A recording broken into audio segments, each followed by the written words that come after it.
everyone, this is your host Prasha and welcome to her STEM Stories episode number 86. And today we're talking about how to use your uniqueness to be successful in your science, technology, engineering, or mathematics careers. And actually, you can use these tips in any career. So a lot of the non-STEM folks who listen to the show also reached out to me saying the solo episodes have been super helpful. So if you haven't listened to our previous episode from last week, make sure you go back and tune in. In that episode, I talk about how to find your uniqueness. So it's better to listen to these two episodes back to back because it will give you a lot of valuable information on how to use something that only you have, which is your uniqueness. So let's get started.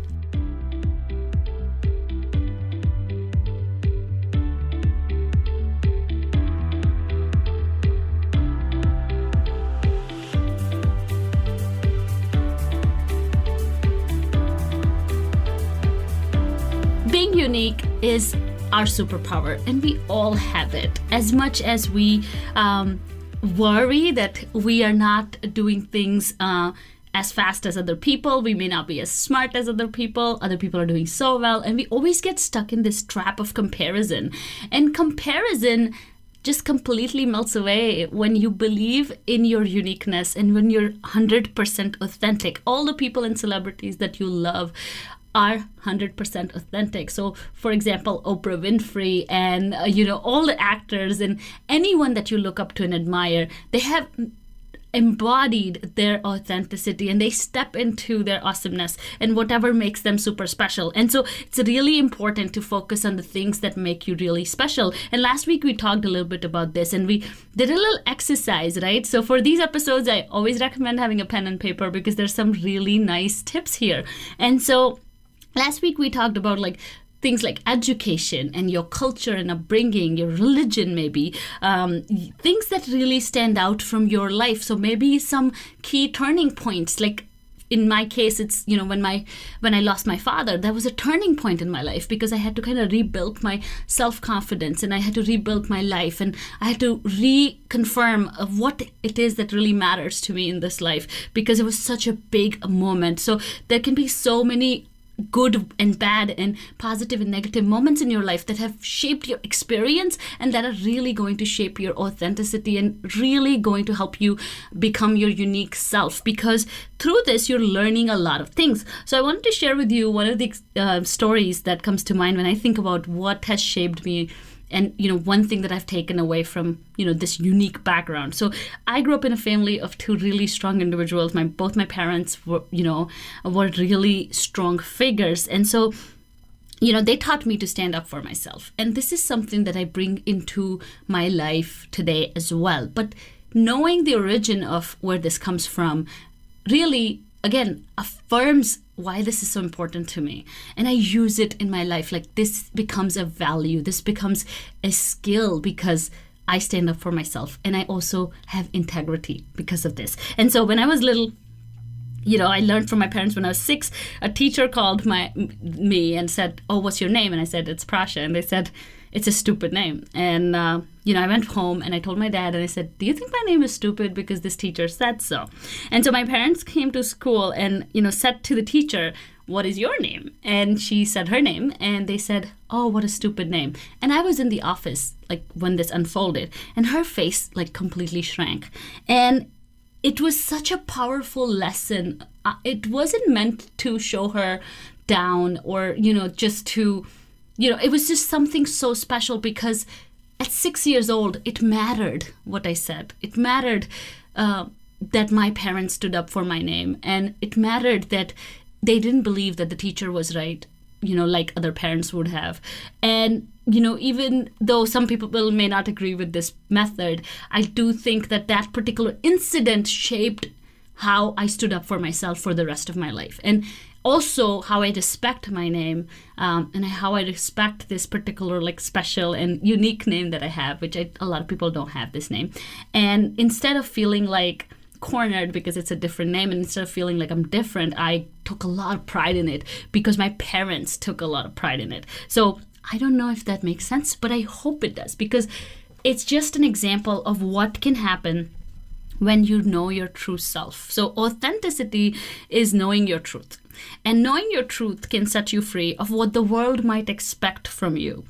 And you will be able to take really brave decisions if you do this. So everyone who really steps into their truth, really embraces their authenticity and uniqueness, is free of expectations, and really, when practiced over time, can become free of judgment too, of others and of yourself too. And it's a lifelong thing. We're evolving, we're growing. So this has to be a practice. It cannot be done once and forgotten about, right? So I like to look at it as a loop of authenticity leads to brave decisions lead to more courage leads to more authenticity, and the loop keeps going on. And it's a positive feedback loop. So nothing wrong can come from this. You're just going to get more and more richer in your experience, but also you are going to evolve, faster.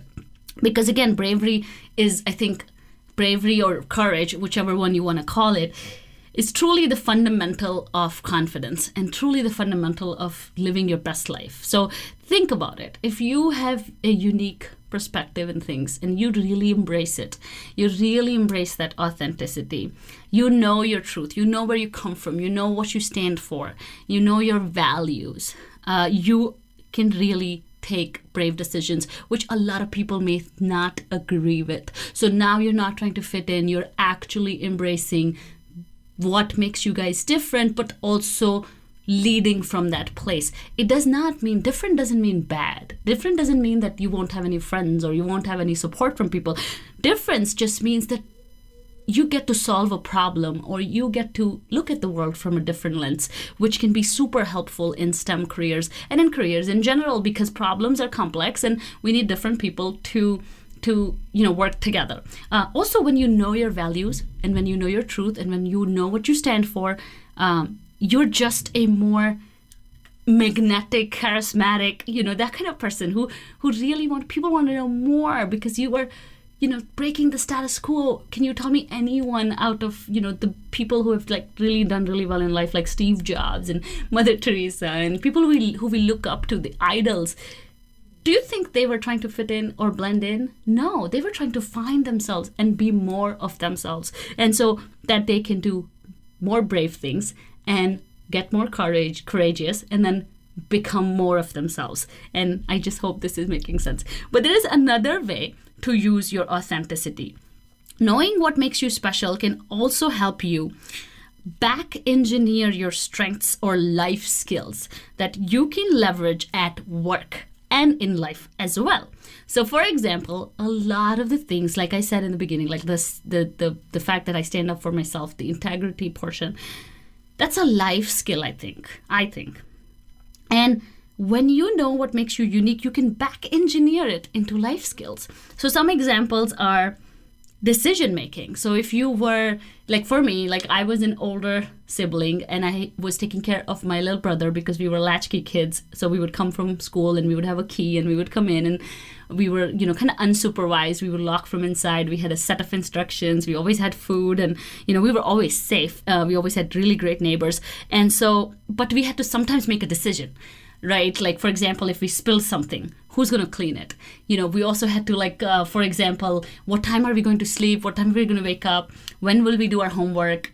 We had to make that schedule for ourselves. And because I was the older sibling, I got to do that. So I got to be a decision maker from a very young age. And that's a life skill. It's really helpful to know the background of this skill and to also kind of bring this out from my experiences. Frugality. A lot of people grow up in frugal households and learn budgeting really well. And so frugality is something that all industries need. Households need it.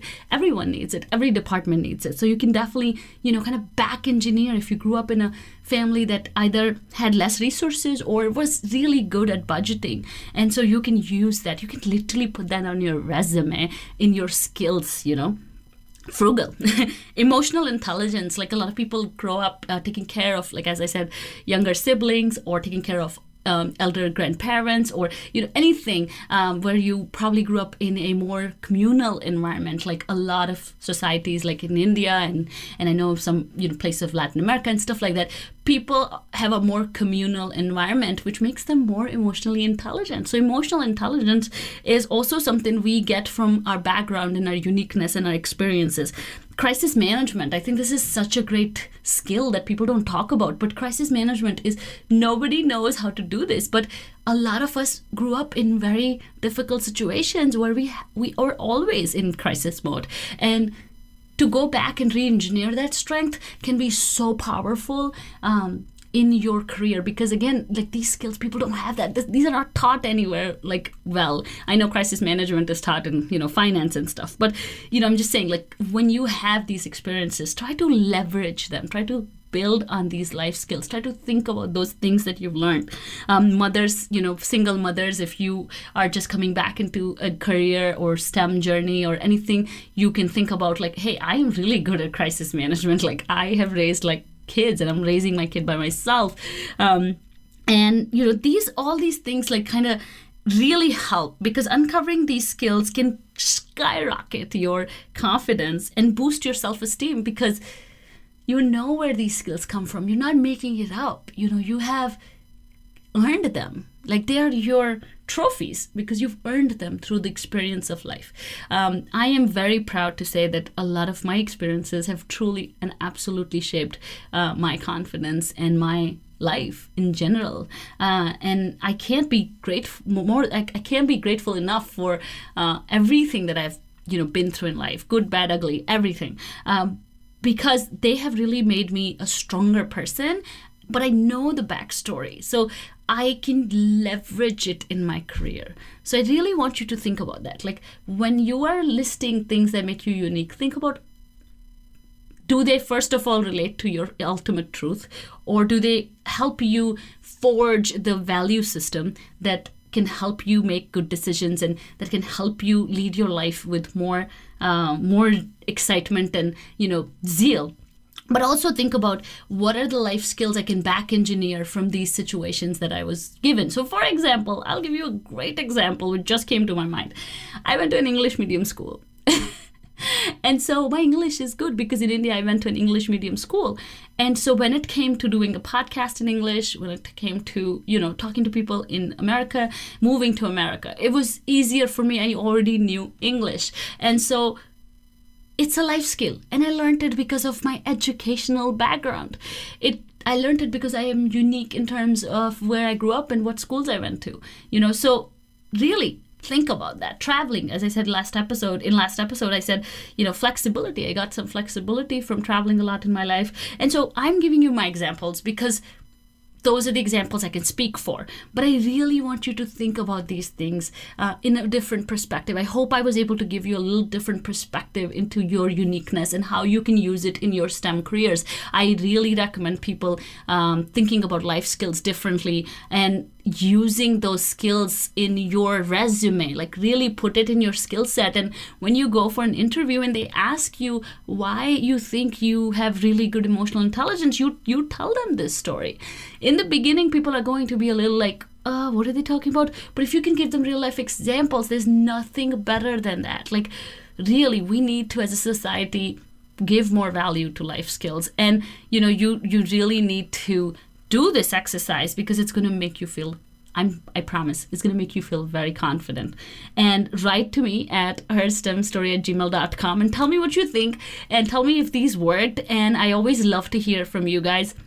And tell me the life skills that you've earned on your way and your uniqueness, how that leads into your life skills, how that leads into your truth, and how you show up as the person that you do every day. And hopefully you can feel more confident and enriched after this, kind of like taking it, like taking a survey of your life. I hope this really, really helps, because if you do these exercises, you're going to love the next episode, because we're going to talk about goal setting 2020. And I am like super, super excited to discuss all about that in next 2 episodes as we close this year. And so thank you so much for listening. Make sure you send me an email at herstemstory@gmail.com or DM me on Instagram at herstemstory. Please subscribe, rate, and review this podcast so that we can reach more audience. Thank you so much. Bye.